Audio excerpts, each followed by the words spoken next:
Tapi yang mau beritaan gue karena nyung pemain Eropa keturunan Cilacap bisa bahasa ngapak terus mau timnas iku ya. Udah karena nyung kasus. Soalnya gini yang tebet tebluk tekan Skotlandia terus mlebu ring sentong buka HP kayak bajing komen. Bres, kowe jere mlebu TV kasus apa kok? Terus ana sing jawab, jere kasus nyolong PT kok.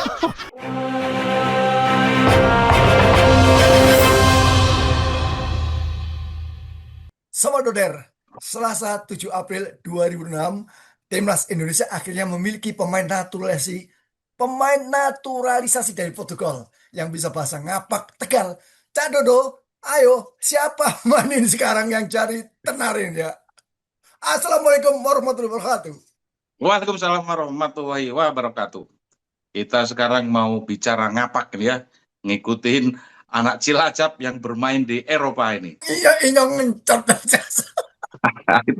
Iya, ada banyak video tentang Gobres ini, Cak Jarot. Ya, dina pertama latihan bareng timnas Indonesia Jan. Wetenge nyong segil banget kok temenan. Kayaknya gara-gara kakean ngombe lu mau. Lu hawane sumu kepol. Ujarku Jakarta adem nih nang Eropa. Malah panasnya ngelegep kaya gini kok. Terus nyong meh bae kecetit mau dicangling nang Kevin Dick cengelek. Tapi untung ono ora apa-apa. Untuk persiapan ngelawan Saint Kitts and Nevis apa ngendeke mau ya? Gue lah. Gue wis 100% ready. Paling gari nyong kurang tuku remason. Nyong arep tuku remason dhisik soalnya mbok kecetit apa mbok anu kepelintir jadi langsung diolesi manten mari. Itu tadi, Cak, bagaimana pemain Portugal yang dinaturalisasi itu bermain di timnas. Ini bener Portugal atau Purwokerto Tegal nih? Purko buka, iki bocah ki jenenge Gobres, panggilannya Bres. Aslinya sih pas kesugihan Cilacap. Dan memang Tancen tampangnya tampang Eropa. Makanya seluruh kontennya itu berisi tentang sepak bola dan soal timnas. Tapi kreatifnya si Gobres ini bahasa ngapaknya memang sangat sempurna. Memang dia tinggal di sana dan asli orang sana. Dia bukan pemain timnas, cuma menggunakan selalu timnas di Eropa. Nah, kemarin yang video pertama itu dia seakan-akan orang Cilacap yang menjadi pemain di Eropa kemudian belum dinaturalisasi tapi main ke Indonesia, dan ternyata di Indonesia dia kepanasan, nggak nyangka ternyata Jakarta lebih panas, dipikirnya Eropa, jadi dia kepanasan dan ya komennya seperti itu. Nah, ada komen berikutnya Cak Jarot dari si Gobres ini. Ya, jadi nyong pengen mlebu berita, mlebu TV gue memang bener nang TV One. Tapi nyong mau beritaan gue karena nyong pemain Eropa keturunan Cilacap bisa bahasa ngapak terus mau timnas iku ya. Udah karena nyong kasus. Soalnya gini yang tebet tebluk tekan Skotlandia terus mlebu ring sentong buka HP kayak bajing komen. Bres, kowe jere mlebu TV kasus apa kok? Terus ana sing jawab, jere kasus nyolong PT kok. Ngawur. Ora ya, itu kasus tidak benar ya. Masa pemain timnas nyolong PT jan yang ngisi-ngisina daripada nyolong ya nyong mending kerjain tanggane kon mepet kerek apa kon golek damen ngumpan wedhus ya, Mbok. Dia kemudian ditulis oleh media online dan kemudian oleh TV nasional dibahas juga bahwa ini ada fenomena baru, orang membuat konten di mana dia mengambil spesifikasi dari bahasa ngapak ini luar biasa, memang enak didengar dan lucu dan terhibur gitu. Tapi di sisi lain ada juga yang agak merendahkan bahasa ngapak dan itu juga dijadikan bahan konten oleh Gobres ini. Nah, konten yang kedua ini adalah tentang dia masuk TV. Dia ditanyain sama temen-temennya, kok masuk TV karena apa? Karena dituduh nyolong ayam gitu. Padahal dia klarifikasi, bukan nyolong ayam, nyolong pitik. Dia ngomong kayak gitu, ngomong pitik. Jadi klarifikasi dia masuk televisi bukan karena nyolong ayam, tetapi karena viral bahasanya. Cak Jarot, awak dewe arep ngomong apa Gie? Politik kok makin nggak karuan ini. Jare ini Prabowo arep diturunkan nang tengah dalan Gie. Arep orang kandane ngomongnya makar gitu. Gimana menurut Cak Jarot? Ya, ini Gobres emang luar biasa pengaruhnya. Namanya influencer. Followernya jutaan, Mas. Ratusan ribu baik Iya, di Instagram maupun di TikTok ini, Mas. betul. Jadi Iya. Dina iki itu kita membahas masalah makar. Ini namanya Hmm, Saiful Mujani, seorang akademisi guru besar di UIN, Hidayatullah, ya. Sarif Hidayatullah. Lah ini benar, Cak. Ini kita eh, play lagi bagaimana video Saiful Mujani yang viral di beberapa platform media sosial. Saya alternatifnya bukan pada prosedur yang formal impeachment seperti itu. Itu tidak akan jalan. Yang jalan hanya ini. Bisa nggak kita mengkonsolidasikan diri untuk menjatuhkan Prabowo? Itu. Hanya itu. Kalau nasihati Prabowo nggak bisa juga. Bisanya hanya dijatuhkan. Itulah menyelamatkan, bukan menyelamatkan Prabowo, tapi menyelamatkan diri kita dan bangsa ini. Sakjane Saiful Mujani keliru waktu ya. Durung saate mengajak masyarakat untuk menurunkan Prabowo. Karena masyarakat hari ini sesungguhnya sedang menilai, isi nunggu-nunggu apa sih gebrakannya. Gebrakannya perlahan-lahan sudah dilakukan. Dia menjalin hubungan ke luar negeri, berkunjung ke berbagai negara untuk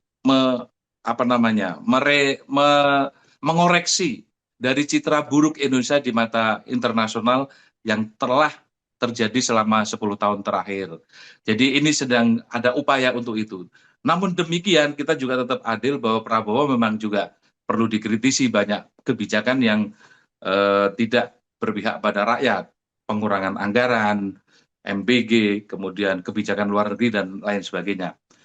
Oleh karena itu, ajakan Saiful Munjani untuk makar itu agak sulit diwujudkan dalam 1 atau 2 bulan seperti ini. Kita justru malah curiga, jangan-jangan ini ada otak di balik Saiful Munjani untuk memunculkan isu ini. Ika ngomong gitu, apa untungnya kalau Prabowo mudun, siapa sing munggah itu? Nah, iku sing dadi kekhawatiran nyong kabeh gitu. Nyong karo kanca-kanca nyong juga khawatir nek Prabowo mudhun sing munggah mengko Gibran tambah parah negara kiye gitu. Jadi hati-hati setiap kali ono sing ngajak-ajak Prabowo mudhun itu harus hati-hati siapa di belakangnya. Jangan-jangan geng Solo gitu yang memanfaatkan para akademisi, pengamat politik, kemudian menunggangi dan target mereka berhasil menaikkan Gibran dengan menurunkan Prabowo. Ada tak? Itu pakar hukum pidana dan pakar hukum tata negara. Gibran karena sejak awal sudah menyalahi konstitusi dengan mengubah persyaratan umur. Nah, itu sudah salah. Dibiarkan oleh parlemen berlangsung seperti ini.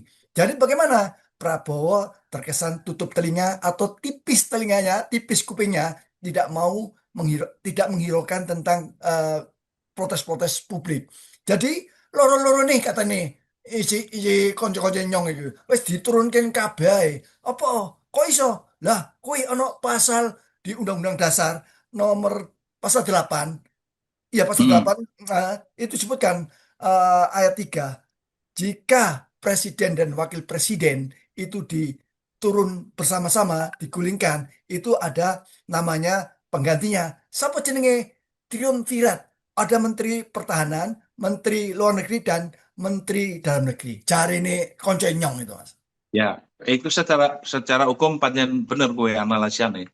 Dasarnya memang bener dan nek awak dhewe nek nyong Riko karo nyong Kalingan persyaratan untuk makar untuk nurun ke presiden satu paket karo wapresnya kan itu kan permintaan Jokowi. Jadi kalau mau menurunkan wapres ya harus satu paket. Itu kan permintaan Jokowi. Artinya apa, Kang? Ini berarti kita terjebak pada skenario Jokowi. Padahal persoalan utamanya ya gue si Gibran cah cilik gue. Bocah sing ingusan gue sing dipaksa-paksa karo pamane karo Lie Gibran si paman Usman gue sing ngubah aturan nang MK. Jadi Gibran iso maju nang wapres itu kan diotak-atik pasale terus iso jadi wapres. Persoalan utamanya nang kono kuwe kan anu Cak Jarot. Jadi ojo nganti keliru karena Prabowo sekian iki sakjane ya luwih apik selangkah ketimbang Prabowo.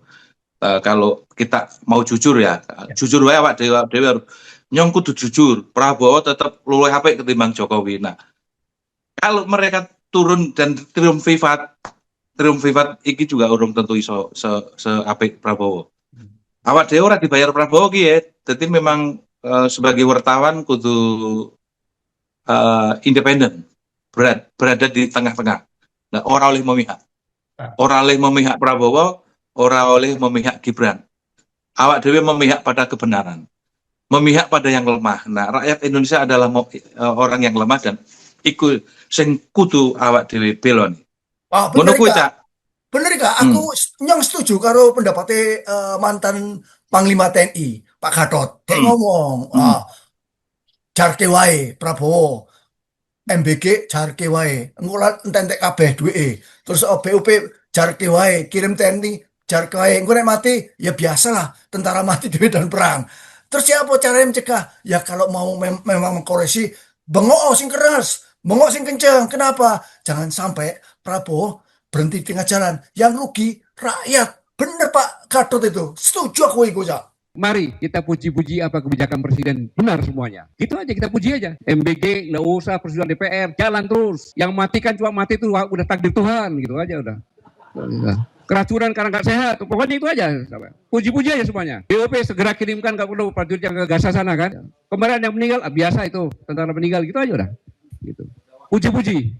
Kalau ingin agak lambat sedikit hancurnya pemerintahan ini, ya kita diam. Tapi kalau kita ingin menyelamatkan negeri ini, teriak lebih keras dari sekarang. Teriak lebih keras dari sekarang, ingatkan pemerintah agar pemerintah ini bisa bangkit dan bisa selamat. Karena apabila pemerintah ini berhenti di tengah jalan, rakyat kita yang hancur. Ya, kemudian paten Pak Gatot itu pancen akeh bener ya. Tapi ternyata di lingkungan Pak Gatot juga akeh yang ora seneng gitu. Jadi niat baik Pak Gatot itu kadang-kadang diserang karo baser-baser Jokowi sehingga rakyat percaya pada serangan baser-baser itu. Padahal Pak Gatot itu betul-betul demi NKRI. Nah, kalau awak dhewe kelingan nih, Cak. Pak Gatot ini kan mulai dimusuhi gara-gara memerintahkan nyetel film G30 SPKI. Sejak saat itu, sejak waktu kue, Pak Gatot langsung diserang.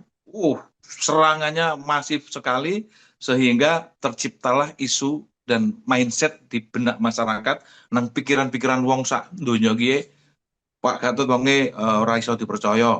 Pak Gatot doyan perempuan, isine bojone akeh ngono kuwi. Biasa itu termol iku nek kepepet sing diserang mesti pribadi. Jadi setuju kayak duduk kabeh ya. Rika ngomong ngono, Nyong juga mengingatkan iki Nyong iki kencot bener. Wis piang-piang dino ora madang iki. Coba dikasih iku apa penutup gawe Rika supaya apa rakyat waspada aja. Rika kencot lagi poso sawalan apa, Cak? Oh ya iya. Kan poso isi. MBG ora dikirim-kirime ke priben iki. MBG maning. Iku emang sumber masalah. Jadi kesimpulannya ngene iki anu Cak Jarot. Isu makar iku urung saate. Nek dipaksake nanti engko malah jadi ora karuan negara iki. Jadi lihat dulu seperti saran Pak Gatot, biarkan dulu jarke wae presiden eksekutif arek berbuat apa wae nengke wae delokke kok akhirnya kaya apa. Nah, baru di situ kita ambil peran rakyat turun ke jalan, kepung istana, kepung DPR. Nah, itu baru ada hasilnya. Nek gur demonstrasi 100 orang, 1000 orang ngaruh. Tapi kena wis puluhan ribu, 100.000 baru ngaruh. Itu saya kudu diukur tenanan iki. Pak Saiful Mujani ojo gur pidato di dalam kampus teriak-teriak, tapi ternyata di lapangan wong menikmati euforia MBG karo apa jenenge ya orang mungkin. Jadi kudu betul-betul realita nang lapangan masyarakat secara luas menghendaki terjadi perubahan kepemimpinan dari jalanan, bukan dari ruang gedung DPR, karena mengharapkan DPR, MPR, dan MK sesuatu yang mustahil. Sobat Roden, Nyong mau pamit. Esok ketemu nih. Assalamualaikum warahmatullahi wabarakatuh. Salam FNF. Waalaikumsalam warahmatullahi wabarakatuh. Mohon maaf iki masyarakat Indonesia nyong lagi rong wulan nang Cilacap biyen jadi iki belepotan. Mudah-mudahan nanti iso lancar kaya Gopres.